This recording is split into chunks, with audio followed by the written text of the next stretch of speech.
What's up, guys? It's Chris. I didn't even know it was recorded. You know what sucks? When you're recording a video and someone shows up at the door or calls.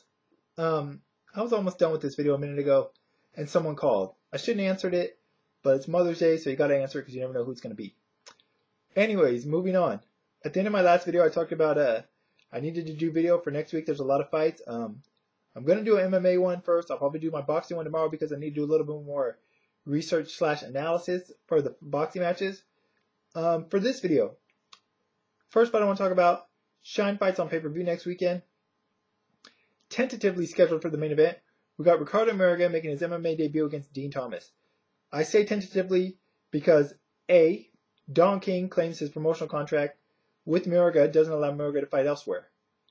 B, Mayorga has been known to threaten or pull out of fights last minute. So you never know what's going to go down with Mayorga. As for Dean Thomas, I was able to interview him a couple weekends. We had a special MMA edition of Living in the Ring Radio, so you can go check that out if you want in the podcast or the archives. I asked him about his strategy for the fight, if he was going to go take it to the ground, where you have a huge advantage. He says he wants to test his hands against Mayorga's.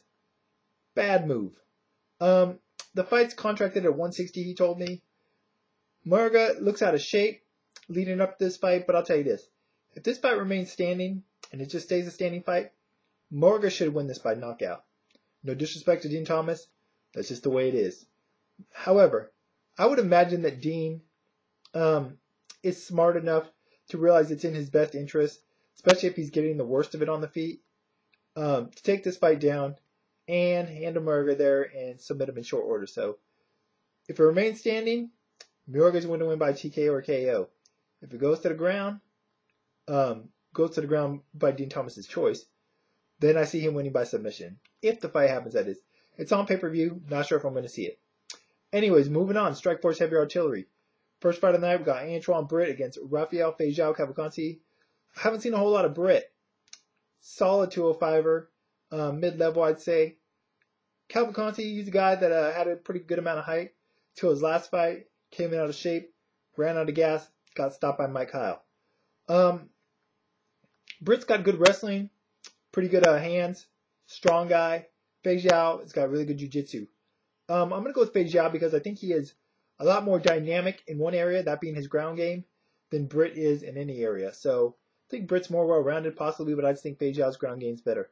So I think unless Rafael comes in out of shape like he did against Kyle, then I think it'll be a repeat performance of Kyle, Feijão, and Britt will win by TKO. But I think Feijão should learn from his loss and should win this fight by submission. Moving on, you got Roger Gracie against Kevin the Monster Randleman.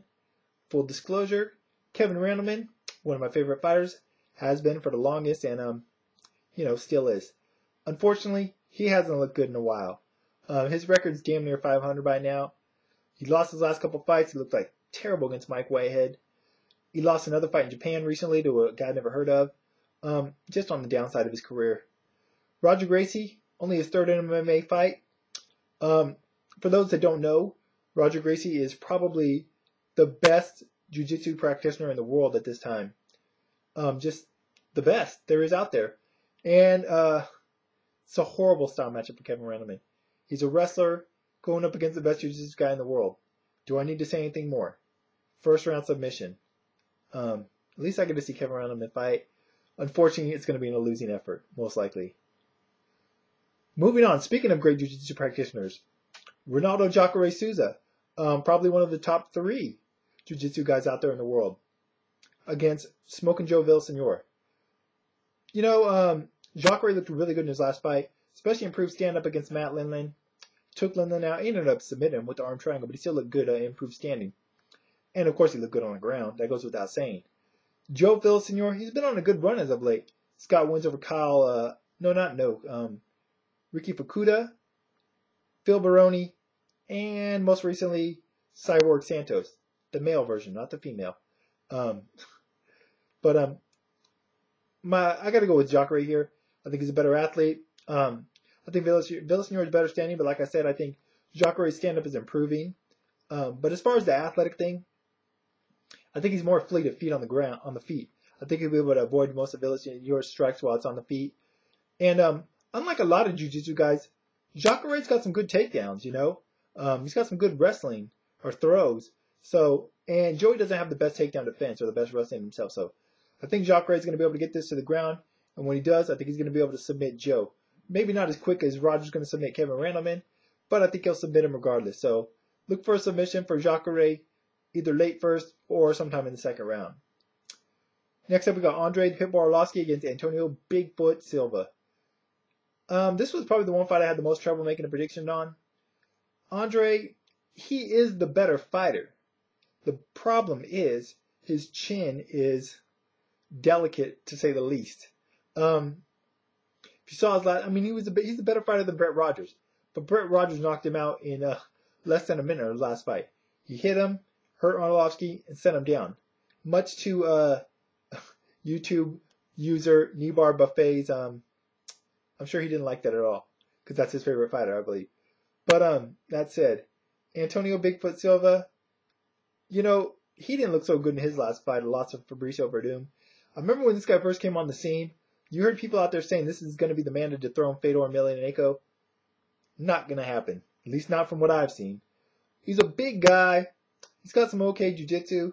He's got a lot of power, but he just doesn't. He's so big that he can't really put together good strikes or consistent offense. I don't know. You have to see him in action to really, understand what I'm saying. However, he does have a big punch. Arlovski does have a weak chin. So there is the possibility that Bigfoot Silva can do to Arlovski what Brett Rogers did to him in his last fight. I'm going to give Arlovski the benefit of the doubt, though.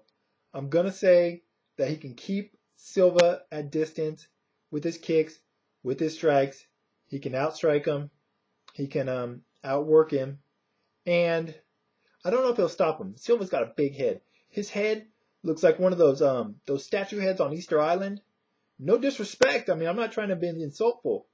Look at Antonio Bigfoot Silva's head and tell me it doesn't look like one of those Easter Island statues. I'm serious. It does. It's about as big, too. But, I don't know. I'm giving Arlovski the benefit of the doubt one last time. I think he's going to be able to pull this one out. But if he gets knocked out anytime in the fight, I will in no way be surprised. Main event. Alistair Demolition Man Overeem defending his Strikeforce heavyweight title against Brett the Grim Rogers. Should Brett Rogers be getting this title shot considering he lost his last fight to Fedor? No, but, whatever. It's not like Strikeforce is loaded up top with heavyweights. Alistair Overeem, well, Brett Rogers, like I said, he's coming off that loss to Fedor. Alistair, he's been on a run of wins. He's been fighting a lot of K1 and MMA back and forth lately. His last fight, let me see real quick, because I don't remember off the top of my head. His last MMA fight was a win over Kazuki Fujita, for what that's worth. Before that, James Thompson. He hasn't really beaten anyone lately, aside from Crow Cop, which, that win doesn't mean as much as it used to. But, I don't know. But Overeem, he's a lot bigger. He's, whether that's... The big question with Alistair Overeem everyone has is he on roids? Everyone thinks he's on roids. The dude has gained like 50 pounds of muscle in the last couple of years, or 40 pounds. He says it's just eating horse meat. Who the hell knows? He's going to get tested. I don't even know if that's an indication of whether he is or not. But in regards to the fight, he's fighting another big man. Brett Rogers is a big dude. But unfortunately, he's not nearly as skilled as Alistair Overeem. I think this could look a lot like Overeem's fight against Buentello. I think Rogers is similar to Buentello as far as their offense and stuff. Alistair Overeem has got great Muay Thai technique. He's also got a good ground game. Doesn't have the best chin, but that was more so at light heavyweight. At heavyweights, he showed a more solid beard, so to speak. I don't see any reason why Alistair Overeem shouldn't win this fight. I think it'll be entertaining while it lasts. I think it'll be more of a slugfest, particularly early. I don't know how long it's going to last, but I do think that Alistair Overeem should win this fight. And hopefully, if he does, and Fedor beats down Verdum like I expect him to in June, I think it is, those two will finally meet up. Who knows? Overeem says Fedor's people don't want him to fight, but hopefully that's not the case. Anyways, that's it for now. I'm looking forward to this card. Not the most stacked, but Strikeforce cards aren't never because of the majority of the best talents in the UFC.